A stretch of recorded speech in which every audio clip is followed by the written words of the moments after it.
Live your life within the moment, and don't go wait until the morning. You never know when it is over. All that I know is we'll get older. So let us dance this night away.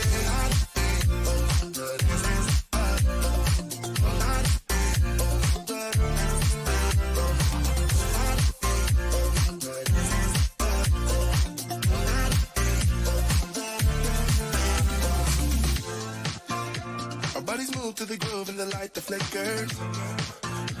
We get lost in the crowd, it's getting thicker.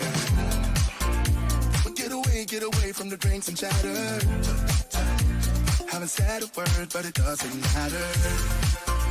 Feel the air getting thinner. Standing in a blurry dream. No one else can see us. Live your life within the moment, and don't go wait until the morning. You never know when it is over. All that I know is we'll get older. So let us dance this night away. We are lost in pain. We cry out your name, and you are faithful through all things. You are faithful through all things. Welcome to the JJDrones special Easter Sunday live stream with special guest Pastor Dave Johnson from Calvary Lutheran in Quinnipiac, Michigan, and Bethany Lutheran in Norway, Michigan. And now, here's JJDrones. And it is JJDrones. Welcome to the train wreck. Thank you, everybody, for coming in. Happy Easter, everybody. We've got Off the Hook Outdoors. We've got Stormy Sky Rail Productions. We've got 922 Crappie Barbecue. We've got my mom, Nancy Naylor Johnson. We've got baby girl, Haley Johnson. We've got Brian from Cheesehead Media. And we've got Jenny and Steve from Stormy Sky Rail Productions. Today is Easter. And not only is it Easter, it is a huge day for the channel because we have surpassed 1,000 subscribers, everybody. And I am just blown away. I just want to say thank you to everybody, because without you, none of this would have been possible. So there's something that we're gonna have to talk about later on in the program, but right now I want to talk about Easter. And he is risen, and you know, Easter is a very important time of year, and we've kind of gotten away from what Easter is really all about. It's not about the bunny.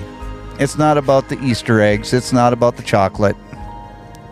It is about family, and it's about what Jesus did for us, and that's what we're here to talk about today. So that is why I'm bringing in the master of all knowledge that is the Easter season. His name is Dave Johnson. He's not only my brother, but he's the pastor of Calvary Lutheran in Quinnipiac, Michigan, and Bethany Lutheran in Norway, Michigan. Say hello to Dave, and welcome back to the show. Hi, thanks for having me back, Jason. I wouldn't say the knowledge of all things, but only close. Well, you know, it is awesome that you were able to take time today to actually do that. And if I could get some help with some of the moderators in the room, looks like we've already got our first spammer today. So if you could definitely do, let's see. I would have to go in and if somebody's got that, I would appreciate that. But anyways, so we the last time that we spoke, we were talking about the Christmas season, and the reason that we were talking about the Christmas season is because that's the time of year that we were in. Right. Thank you, baby girl. I appreciate that. But so when we talked during that period of time, you said that everything was just basically something to lead up to the Easter season. So Yeah, the cross overshadows everything, especially in the Gospels. right. So we're gonna go and we're gonna probably start back. I don't want to start at like all the miracles and stuff that he does throughout his entire life. Everybody has a general idea of that portion of it.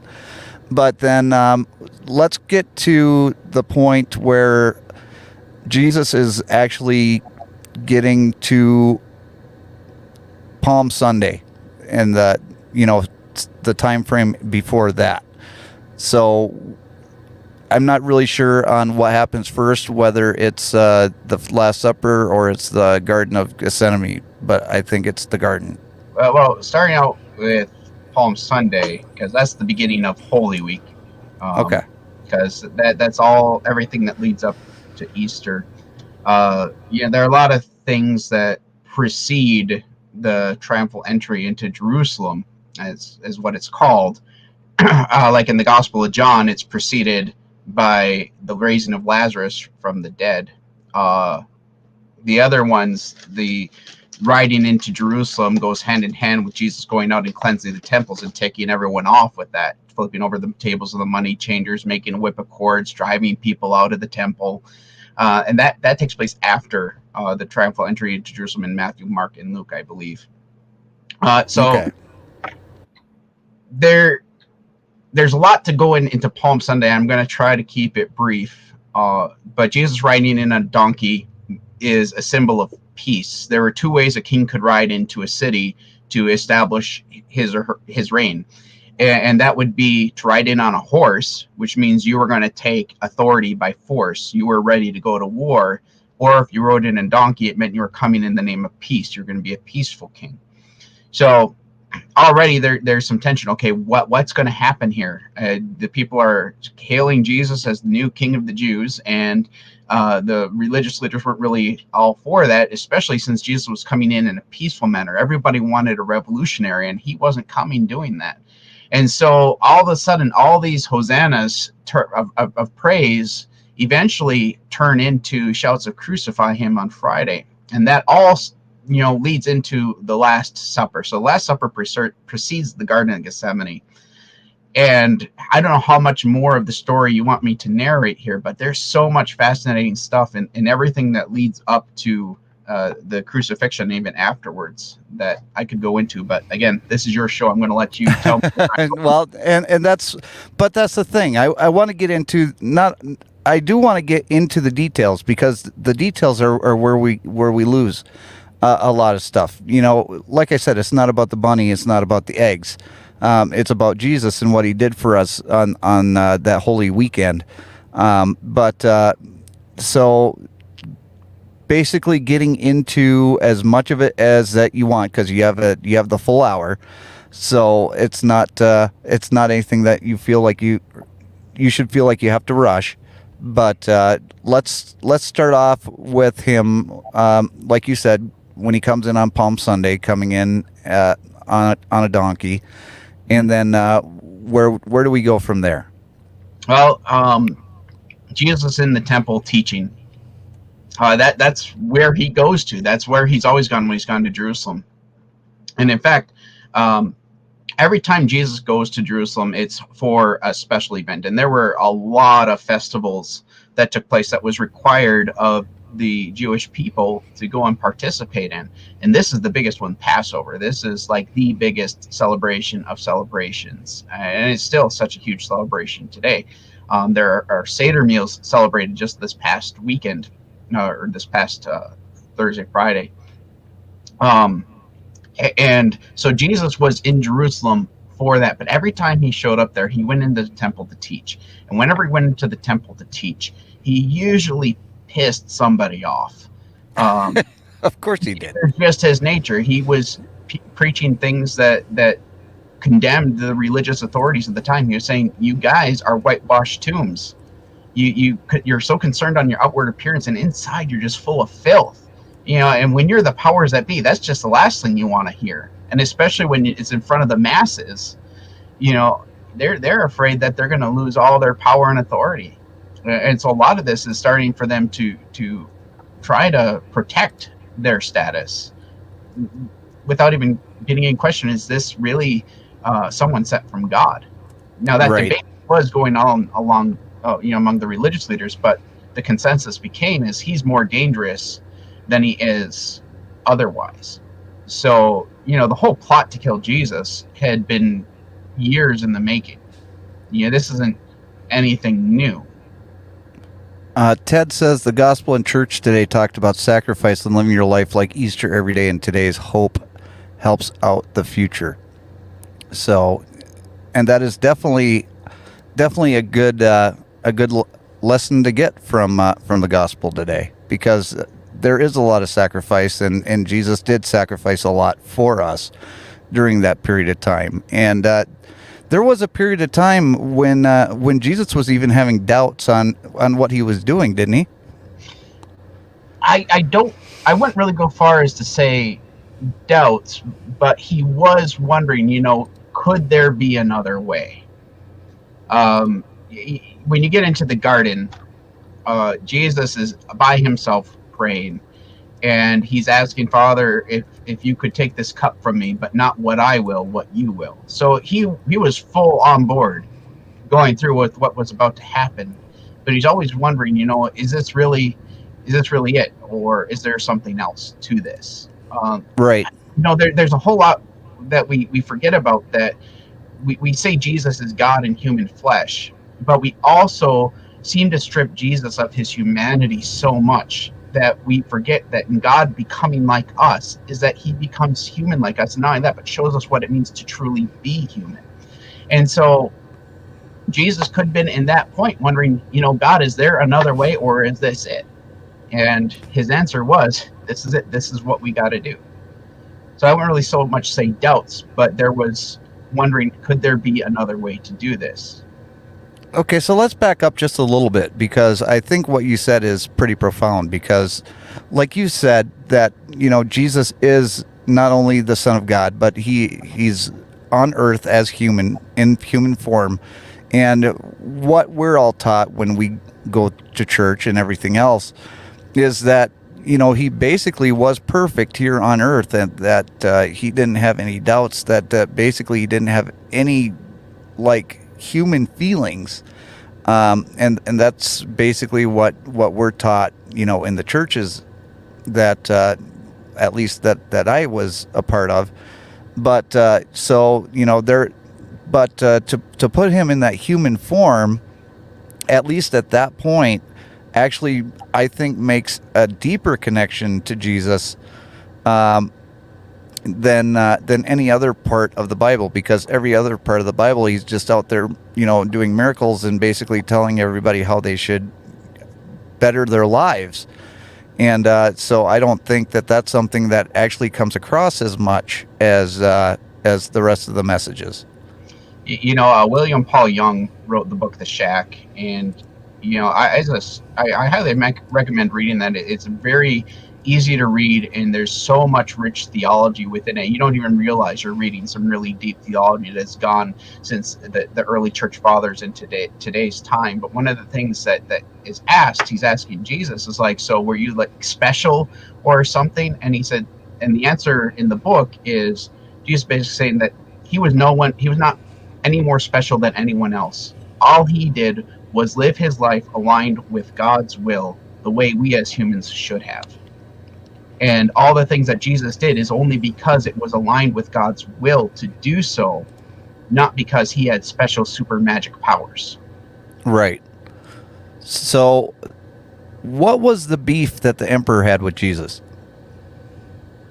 The emperor had no beef with Jesus. The only beef that the emperor would have had with Jesus would have been that they claimed he was claiming to be a king. And Okay. he claims to be the Messiah, the anointed one. And the anointed one does, in Jewish history, when someone's anointed, they were anointed to be king. But he wasn't really there saying, I'm going to usurp Caesar's throne. And so, of course, Pontius Pilate was a representative of the Roman government and had the authority to order crucifixions, because crucifixions themselves were a public display for those who were rebels against Rome. You know, if you rebel against Rome, if you incite a insurrection against Rome, this is what's going to happen to you. So, and in fact, crucifixions were meant to take days. You know, Jesus lasted 3 hours. That's how severely beaten he was by the time he got to the cross. But it was meant to be days, so that you had these people hanging on crosses alive and breathing and in agony for days for everyone to see. Right. But there was really no beef at the time that the emperor or Caesar had with Jesus himself. It's really the religious authorities that bring the matter before Pilate. Pilate wants nothing to do with it. If you read the gospel, he's just aloof with the whole thing. He's like, "Why? He's done nothing wrong. What's wrong with you guys?" Right. So was it public pressure? Well, see, in the history, Pilate was sort of on his last legs to be governor, or whatever his title was. He had already gotten in trouble with the Roman Empire for, you know, not following the things that he should. And he got in trouble, and he actually got sentenced as a punishment to be the governor over Judea. And Right. so the last thing he needed was a riot starting up, because that would have reflected badly on him and his ability to rule. And that probably would have gotten him outcast from his role title, if not even executed. So he was trying to save face with the Roman government, not even so much with the Jewish people. He despised the Jewish people. He thought they were worthless, and why Rome wanted anything to do with them, he had no idea. And in fact, when you get into the trial, when Pilate is saying, well, you know, why do you want to crucify him? Shouldn't we just set him free? He's kind of goading them a little bit. He sees what they want, and he's just saying, nah, let's not do that. And it doesn't work out to his favor, nor does it work out to Jesus' favor. Right. Let's see. Dad says, think about him working as a man for 30 years and then deliver a message for the world as man. From Raised Outdoors said the stress of just the thought of being crucified caused him to literally sweat blood in the Garden of Gethsemane. Yet he did it. He was definitely both God and man. And from Ted says, Pilate didn't want to sentence him to death. It was the people that wanted to crucify him. Pilate sent him to another king to be sentenced, but ended up it was going to be Jesus or Barabbas, and Barabbas got off. Yeah. Go ahead. I was going to say, one of the things that happens is Jesus sent to Herod, which that was his jurisdiction first. You know, Pilate didn't want to have to deal with it, to be honest. And so he sends them to Herod. And Herod was hearing about all of these wonderful things that Jesus was doing, and he just wanted Jesus to put on a performance for him. And when that didn't happen, Herod said, well, you're useless to me. Go back to Pilate. Let him deal with you. Dad says, proud of both you boys. Grandma and Grandpa Johnson are smiling right now. So thank you, Dad. Thanks. So we go through the trial, and Jesus knew this was going to happen the entire time. Yeah, and in fact, everything is, you know, as you move into the gospel story, Jesus starts to allude that something bad's going to happen to him. And then he starts to become more and more specific. Even in fact, when Peter acknowledges Jesus as the Messiah, the anointed one, Jesus tells him, okay, now that you know this, now that you believe this, this is what's going to happen. I'm going to be handed over, I'm going to be tried, and I'm going to be executed. And then Peter says, of course, far be it from you to let that happen. I'm never going to let that happen.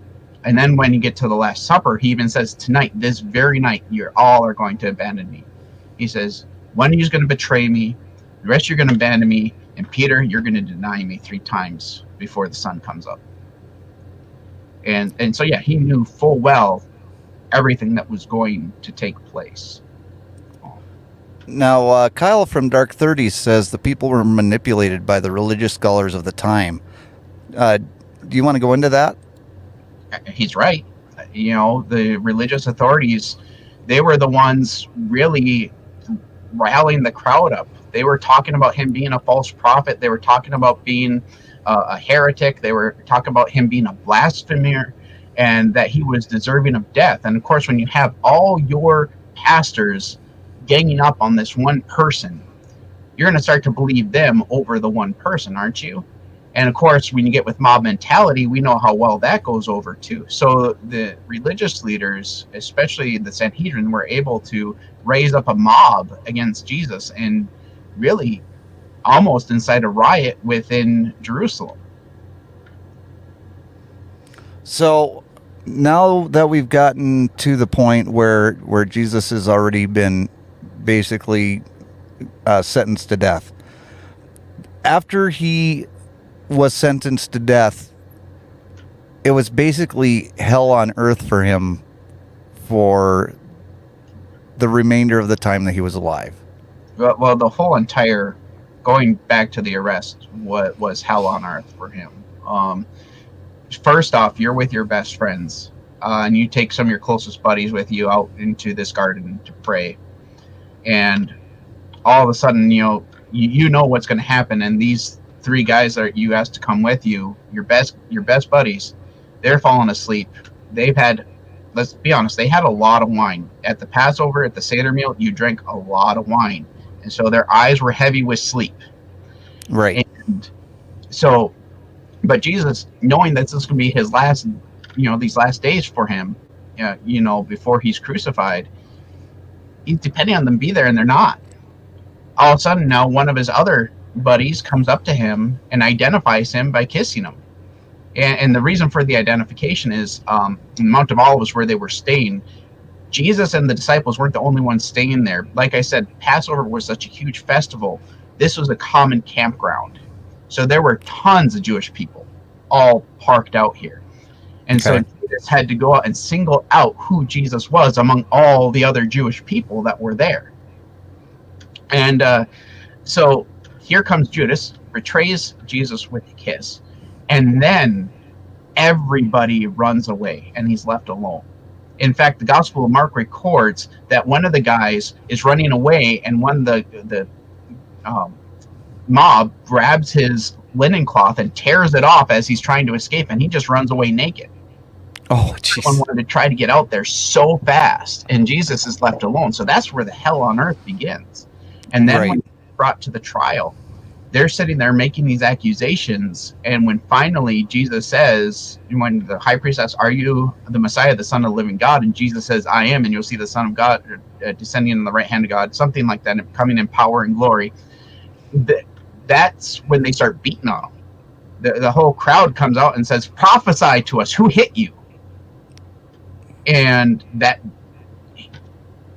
that's where it really all starts. And then you get into the trial, and the Romans take him off to the side and put him in a purple robe, put a crown of thorns on his head, and mock him, "Hail, King of the Jews!" And then they beat him several times over and take the clothes off, the robe off, and send him back over to Pilate. He gets whipped 39 times, because it was said that 40 times could kill a person. They wanted to keep him alive, but they wanted him to suffer. He had to carry his own cross, the very thing that was going to kill him. He had to carry on his own after being beaten within an inch of his life. Right. Being forced to carry this heavy beam.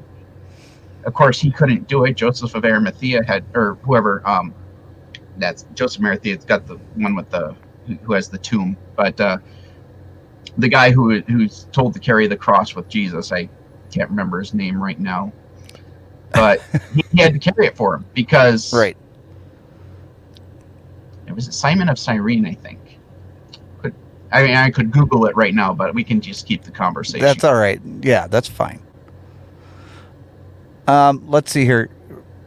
Raised Outdoors says, and this is Glenn, it says, on the Sea of Galilee, when Jesus commanded the storm, they asked, what manner of man is that even the winds and seas obey him? After the resurrection, that question was definitely answered. And Ted says, they mocked Jesus in R.A., Jesus, King of the Jews. People made a mockery and wanted him gone, so the crown of thorns came out. And then he also says the three fell asleep multiple times, and Jesus wanted them in prayer. That did not happen. Peter denies that he knew Jesus 3 times, and you've brought that up. Let's see. And Glenn says, the beauty of that, Ted, after the resurrected Christ revealed himself to Peter, he asked 3 times, do you love me? What a story of forgiveness. Oh, man, I love that story. And that takes place in the Gospel of John. And I know we're sitting here on the crucifixion, but we're at that point where Peter's denying Jesus right there. Simon Cyrene. See, I got it. Yep. But Peter's warming himself by a fire, and somebody comes up and says, I saw you with Jesus, didn't I? No, some other guy. Later on, the same person comes up and says, surely it was you that was with him. You're one of his disciples, aren't you? Nope. You got me mixed up with someone else. And then they come again. You're a Galilean. Your accent gives you away. You were with him. And then he calls down curses on them and, cusses them out and says, I never knew the man. And so Peter then, hearing the rooster crow, goes and weeps bitterly because he realizes he just said that he was going to fight by Jesus' side, that he was going to die with him if it came to that. And here he is denying him. And so after the resurrection, there seems like, okay, some hesitation. What's going to happen between Jesus and Peter? Because Peter outright denied him. Right. And in chapter 21 in the Gospel of John, they're out fishing because Peter figures he's going to go back to his old life. He already wrecked this new one. They've encountered Jesus resurrected. They've seen him alive, but Peter doesn't know what to do with that anymore because he's still got this thing hanging on his back. Okay. And so he says to the other disciples, I'm going out fishing. And they said, I guess we'll come along with you. One of the interesting things in the story is that Peter fishes completely naked. It mentions the gospel. He's out there, and they see this man on the shore cooking breakfast. And he tells them, to cast their nets into the water, they're going to catch fish. And they're like, no, we've been fishing all night. There's nothing here. But they did it anyway and get this huge, miraculous catch of fish, 150 something in all that it mentions, and the nets didn't break. But then John says, oh, it's the Lord. And Peter says, oh, it is. And he gets dressed because he was naked and runs out, just bolts out of the boat, doesn't wait for it to go to shore, runs to shore, just to meet with Jesus. And this is where that interaction takes place, around a fire, where Peter's probably warming himself up around a fire, just like he did that night. And Jesus looks up at him and he says, Peter, do you love me more than these? And Peter says, yes, Lord, you know I love you. Feed my sheep. And he says, Peter, do you love me more than these? A second time.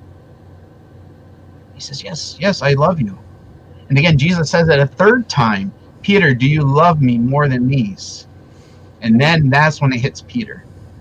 It strikes him to the core. And he says, yes, Lord, you know I love you. And in that moment, not only is there forgiveness, but Jesus takes him back to the very moment of his greatest failure and helps him to redeem it. To have it be something that doesn't need to be that thing hanging on his back anymore. And that's really what the cross represents. All that stuff that hangs on our back now hangs on the very person of Jesus. And that is the reason why he was sent to earth for our salvation. And it's also why it says in the gospel that no man comes to the Father other than through Jesus. Because Jesus died on the cross for all of our sins. And, if you look and see the the behavior of the disciples, the men that were surrounding him day in and day out for many, many, many years, they were cowards, weren't they? Not really. I mean, they were pretty bold. When you read their stories, they were sent out 2 by 2 to go out and preach that the kingdom of heaven had come near. They were going out and healing people. They were casting out demons. They were boldly proclaiming the very things that Jesus taught them to proclaim. And they did it unashamedly. It's just that something turns here. It's when this huge spectacle happens. Even at the arrest in the garden, it says that Peter drew his sword and cut off the ear of the servant of the high priest. In the Gospel of John, Jesus reattaches that ear. But there is a fight that Peter is ready to go toe-to-toe with these people, but then Jesus says, no, don't do it. These things have to happen. And it's then when Jesus doesn't fight back, when Jesus doesn't begin this insurrection that everyone had been hoping for, they become lost because they don't know what's up anymore. Right. And in fact, there's an interesting story about Judas, if you don't mind me doing a little Go for it. So there's a lot of speculation around Judas. There's so much unknowns about Judas because Judas's even end only appears 2 times in the Gospels after his betrayal. One is in the Gospel of Matthew, in which he goes and he hangs himself, and the other one is in the book of Acts, chapter 1, in which it sort of does retelling that and is a little more graphic in detail. But what we do, the few things we do know about Judas, one is the Gospel of John calls him a thief. That's the only Gospel that identifies Judas as being a thief because he skimmed off the top. He was an embezzler. The other one is that he was a zealot. And that's really a big key thing here as to maybe why Judas betrayed Jesus to begin with and why he was filled with so much remorse and regret afterwards. The zealots wanted a rebellion. They wanted a revolution. They wanted the common people to raise up arms against Rome and set themselves free from their oppressors. Judas was longing for that, and he was ready to fight at all costs. It is theorized that Judas went to the religious leaders to say that he would testify. He'd be one of the witnesses to testify against Jesus so that they could condemn him to death, in hopes that he could get Jesus to take a stand and actually fight back. All this time they were waiting for Jesus to take up arms, to lead the people in this revolution, and it wasn't happening, so Judas wanted to force the issue. So he agrees for the 30 pieces of silver to betray Jesus. And so when he goes there and identifies him, what he's thinking is going to happen is there's no way that Jesus is going to let them take him. He's going to now fight. He's now going to rise up and not only defeat these guards that have come to arrest him, but now he's going to lead this army of people against the nation of Rome. And when that doesn't happen, he flees. And it says that he was filled with regret and remorse, and he goes back to the religious leaders and tosses the 30 pieces of silver back at them because he wants nothing to do with it. And then he goes in his final act of grief and hangs himself. Glenn says, I believe Judas had philosophical issues because he held the purse and Jesus had no interest in money. Yeah, he let's say he had his own demons. Okay.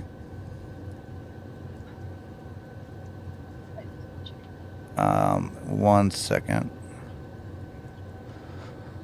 And Dad says this is a new look at Judas. So, there's not too many people that know a lot about Judas, other than the fact that he betrayed Jesus, and that was pretty much it.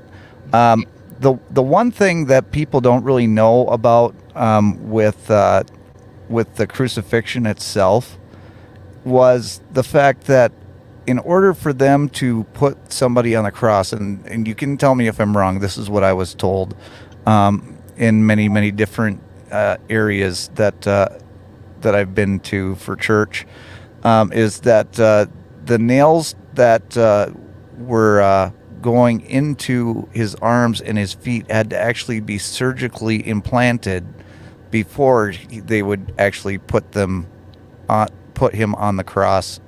And they were made so that when he was up on the cross, he would actually have to try and push up with his feet in order to breathe. And then because there was just so much pain that he would push up and try and breathe, and then he would be in so much pain he'd have to let go of all of his strength and just continue to repeat that process.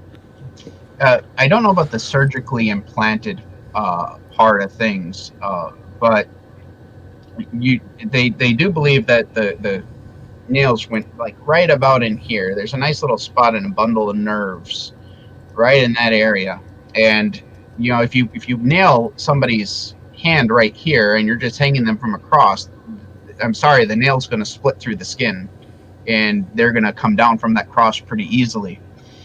So either they would have to use ropes to hold them up as they nailed them into the hands themselves, or they would have to go like right in here where there's like a little opening. At least that's what I've been told in two different ways, that they try to understand the crucifixion.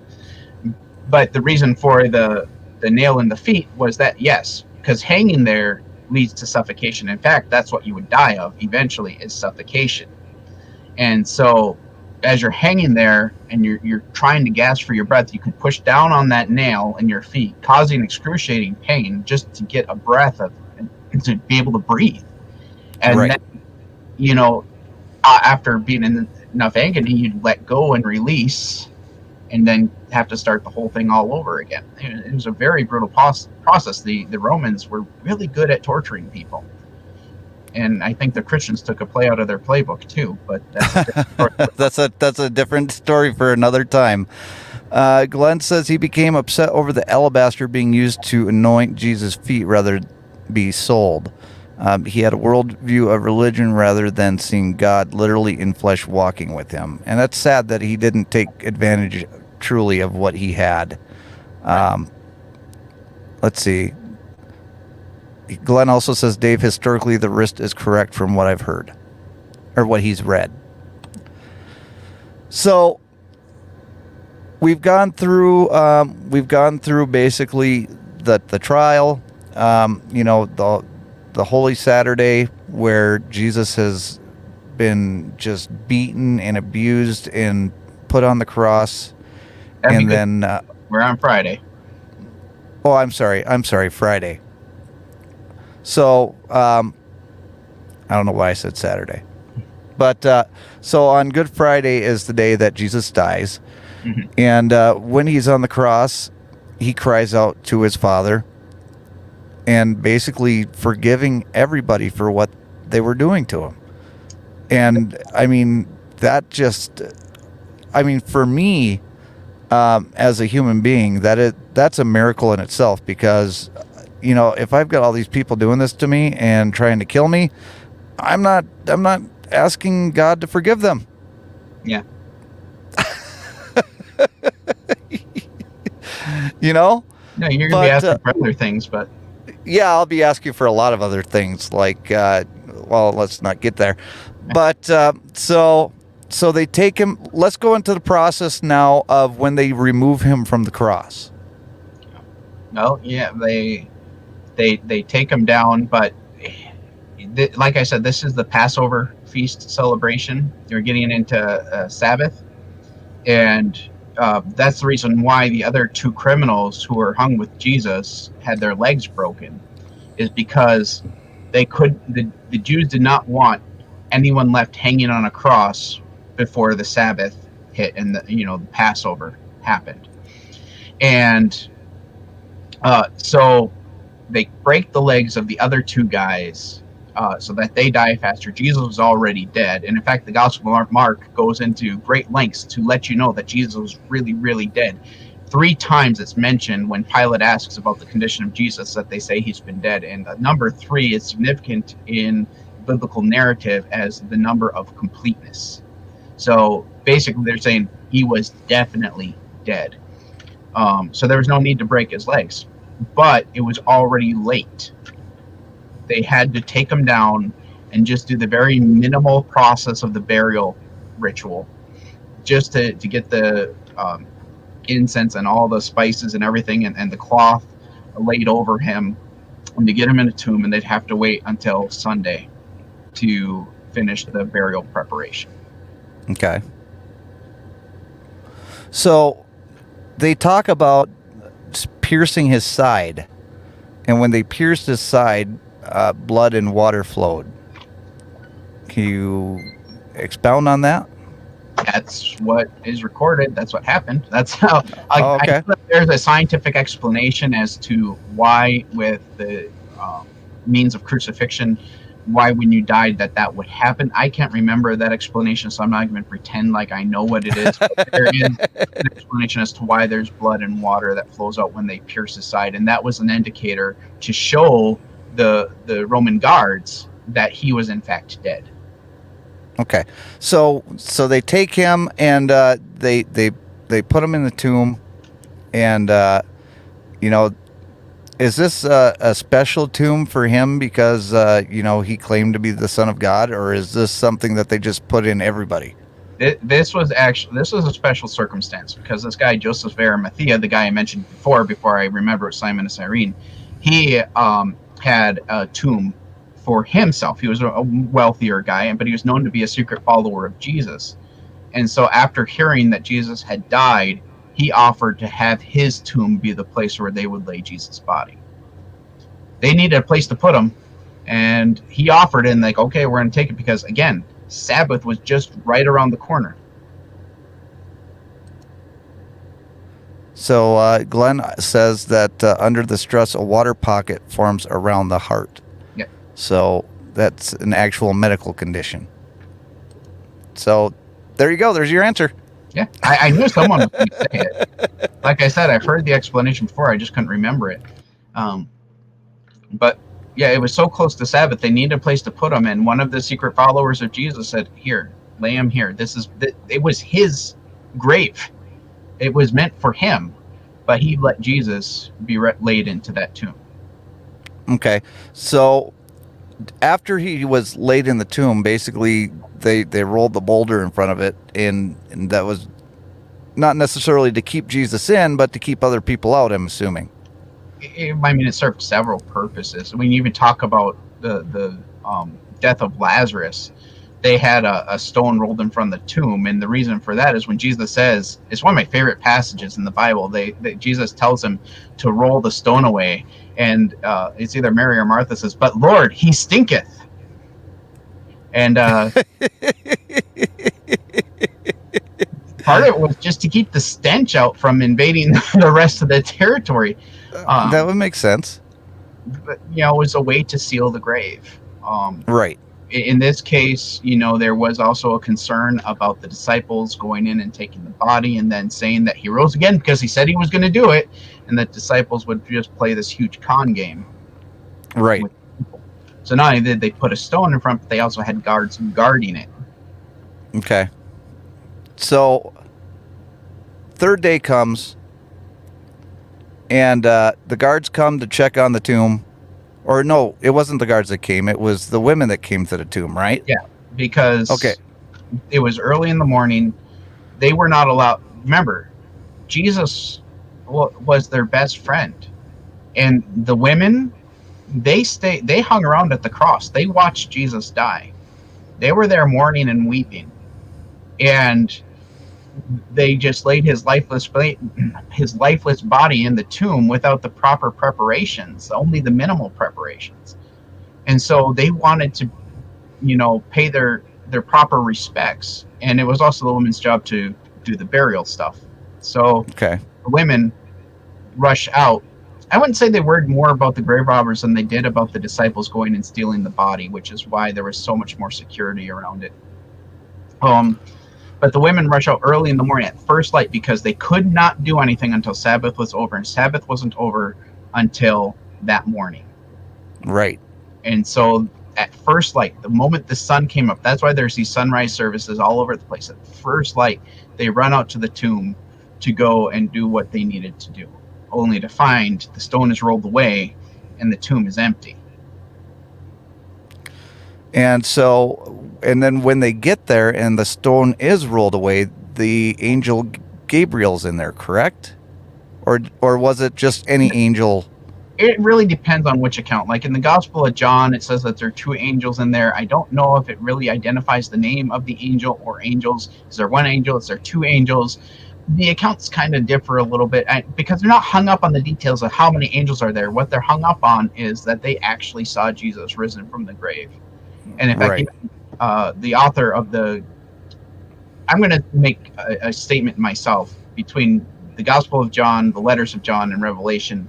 To me, after reading it, they all seem to be written by the same person. But anyway, in the letter of 1 John, he even makes it a point to see this is the one whom we have seen, whom we have heard, whom we have touched with our hands, that was raised. And so, there was this, the biggest deal is about seeing Jesus alive after all this. Right. And so the first people that he came to were his disciples, was it not? First, he appeared to the women. Oh, okay. He was a ladies' man, is what you're saying. He was like, hey, ladies. Especially in the Gospel of Mark, Jesus tells the women, tell the disciples that I'm alive. And they go back and tell them, and they didn't even listen to them because they figured it was crazy woman talk. That's really what the passage says. They didn't listen because they were talking like women, crazy women. No. They were not very kind to the women. He's over there. Glenn says, if people question the resurrection, you can't convince me a few fishermen overcame a Roman soldier, armed guard, ordered to make it as secure as possible. Punishment was severe for failing an order.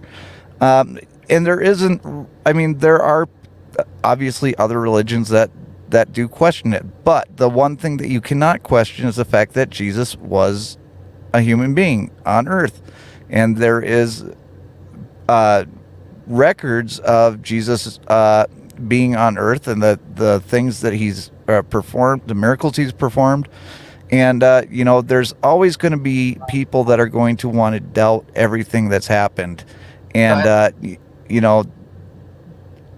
Dave, what do you tell somebody, or do you just not argue with them and just, I know you better than anybody, so I know that you're not good at not arguing your point, but, I love theological debate. It's like one of my favorite things. In fact, we have a group that meets here down at the pub every Thursday night, and we just talk theology. We talk about the finer points of theology. We talk about all the questions about the what ifs. So it's like one of my favorite things. And this is under the realm of apologetics, they call the defense of the faith. And one thing is, they say, prove to me without using the Bible that Jesus actually existed. And, the one thing that I do point out is the writings of Josephus, but they even bring that into question. And so I asked them, well, who is history written by? It's always by the winners. So when you're talking about a Roman government who saw Jesus as a wannabe king, and you talk about the Jewish leaders who saw him as a false prophet, they're not going to write very much about him. They're not going to give credit to him because he was false. He was not the Messiah. He was someone deserving of death. And so they're not going to write very much about him. It's only going to be his followers and their experience with him that are going to keep that story alive. And the real big one, the kicker in all this, are the 11. You hear of Matthias, who's added in as an apostle, and then there's Paul, who's an apostle as well. But I'm just talking about with the 11 that we know who sat with Jesus, who ate with Jesus, who was at the Last Supper with Jesus. 10 out of 11 died being persecuted. They were told either to recant, to tell everyone that this was made up, that this was false, or you're going to be killed. Now, they might have made some money off of a lie. They might have gotten some fame and fortune as a result of a lie, but you're not going to go to the grave for it, especially when you're being, beaten and bruised and tortured. And I said 10 out of the 11. The 11th is John. John the Apostle did not die, but not for lack of trying. They boiled him in a vat of oil, and he survived. There was a rumor that John would not die, and when he didn't die, when they tried to kill him, they exiled him to the island of Patmos. Wow. And they all did that, saying that they saw Jesus resurrected from the dead. Not just a ghostly form, not just a ghastly form, as I think the dispensationalists would have said. I might be getting my other heresies mixed up here. But that, or no, Docetists, there we go, Docetists believe that Jesus was just a ghost resurrected. They said, no, we ate with him. Ghosts don't eat food. We touched him. Thomas put his fingers in his side, which is really, really gross, but it drives the point home that they saw Jesus alive and well after all the events that had taken place, and they died for it. Right. So Easter, I mean, it's important to know the story behind Easter, and it's important that we're reminded of the pain and the heartache and all the sorrow that came with the crucifixion and the sacrifices that Jesus made for us, so that we can be cleansed of our sins and one day sit at the right hand of the Heavenly Father, right? And I really think that the more that we know about the crucifixion and the more that we know about what happened during that entire time, the more we can appreciate, the entire story and the basically what Jesus did for all of us. So I think that hopefully this is something we can do on a yearly basis. Have you come back and we can discuss Easter and Christmas and maybe St. Patrick's Day and just kidding. Yeah, I'm happy to come back on anytime, but the whole thing, you can easily get wrapped up in the drama behind the crucifixion, the arrest, the betrayal, and all that stuff. But remembering what purpose it serves, because other than that, it was just simply a good man who died and something amazing happened. But the reason why he died is what makes all the difference, is because we were stuck in our own sin ourselves. That since the dawn of humanity, we have failed to be the people we were supposed to be. We've messed it up time and time again. We've misused and abused the things that God has given us and each other. And not only did he come to show us what it really means to be human, but also to carry all that stuff for us, to take that baggage that we carry ourselves off our backs and bear it for us and bury it in a tomb and show us that new life can come out of that. And Amen. That's the life he offers. Amen. If you want, why don't you give out your information as far as your pub get-togethers that you have every week? Yeah, if anybody's in the area and they want to come join you, so people have an idea of what's going on there. Yeah, we meet every Thursday night at the Big Ten Sports Bar in Quinnipiac. We sit in one of the two back rooms that they have there, and we meet at 6:30 every Thursday evening. And you don't you guys, Christian to come and participate. We have all sorts of people come in, and we have some really fun conversations. So basically, whether you're Christian, non-Christian, if you want to come in and try and argue with Dave, he's gonna argue you under the table. Yeah, if you're questioning, if you're a seeker, any of those things, everybody's welcome, and we can have respectful dialogue. That's and Dad just asked, why not YouTube it? That is a good. Very noisy. It's very noisy at the bar. It does get noisy at the bar. That we've thought about and maybe trying to put in the works. So that is something that may be coming into the works in the future, and if they do, trust me, I'm going to be putting it out there for everybody, because I can tell you right now, we haven't lost a single person from the episode today. So everybody's been watching with very intense listening to what you had to say. So I'm very, very positive that if you were able to do something like that on YouTube, that you would have a lot of people coming and joining you on Thursdays. And then you also are the pastor at Calvary Lutheran Church, which is right down the street from my house. You've probably seen it in one of my drone videos. And you at Bethany Lutheran in Norway. And what are your service times there?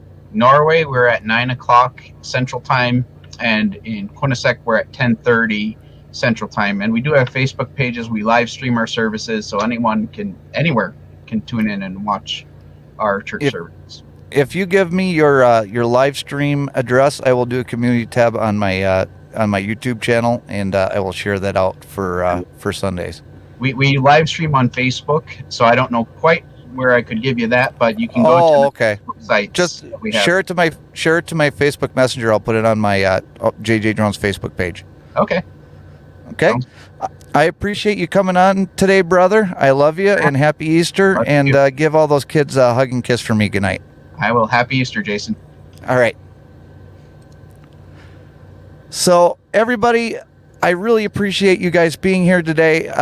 And I didn't really want to cut him off too early, but I did want to just share this with you all. And it's been kind of going up and down throughout the program. And I will just share this up here on the screen.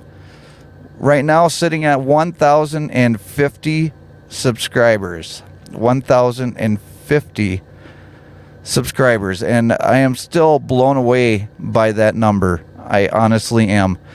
And I couldn't have done it without all of you guys. I really haven't even been able to process this. I'm going to be waiting to announce the giveaway for the 1,000 subscriber the 1,000 subscriber giveaway. I'm not going to reveal it right now because Haley and I have talked about it, and we know exactly what we're going to be doing for the 1,000 subscriber giveaway. And let me tell you right now that it's going to be epic. It's going to be something that somebody's really going to want this summer. And I'm really, really excited to be able to do a 1,000 subscriber giveaway. And when we do that, when we do the 1,000 subscriber giveaway, obviously it's going to have to be something that you are already subscribed to the channel, and you're going to have to be in the United States, blah, blah, blah. But as soon as we verify that I am fully over 1,000 and that I'm not going to drop it back under, so we're going to give it a few days, I'm going to be doing a community tab on my YouTube channel page and on my Facebook page saying what we're going to be giving away. And thank you, Yads, and thank you, Nancy, and thank you, Lee and Mom. I'm glad that you enjoyed the program. And you know what? Easter is a great time for us to reflect on things, and I agree with Glenn. Glenn had a comment earlier that he doesn't really put too much stock in, like, the New Year's resolutions. What he does is he focuses during Easter, because that is the time that we should be focusing on bettering ourselves. Because we all fall short of the glory of God. We all do. None of us are perfect, and none of us will ever be perfect. But because Jesus' sacrifice and for him dying on the cross for us, as long as we are willing to humble ourselves in front of Jesus and the Father, we will have eternal life with them in paradise. And, to me, that's what his sacrifice was all about. And his sacrifice was not in vain, because there are still people that are sitting up there right now with God the Father Almighty because they believed in Jesus Christ and they confessed their sins and they were willing to humble themselves so that they too could live in paradise forever and ever. Amen. I thank all of you for coming in for this live stream this evening. I hope you all have a very happy Easter, And, give those kids and grandkids a big hug and kiss, even if they have chocolate all over their face. I appreciate you for coming along for this ride with me, and we'll see you later on down the road. Bye, everybody.